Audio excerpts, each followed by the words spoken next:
నమస్కారము. నా పేరు జగదీష్ రెడ్డి. నేను 5వ తరగతి చదువుతున్నాను. ఈరోజు పద్యం శ్రీకృష్ణ శతకము హరి అను రెండక్షరములు పద్యం చదవబోతున్నాను. హరి అను రెండక్షరములు హరించును పాతకంబు లంబు జనాభా.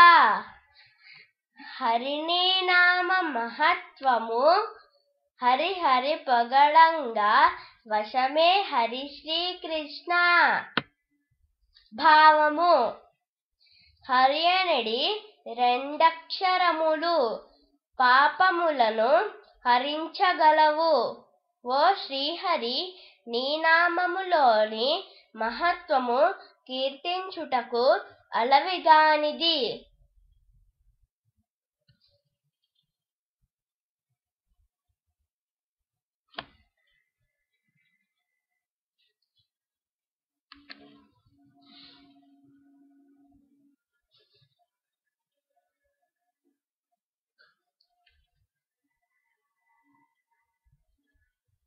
ధన్యవాదములు.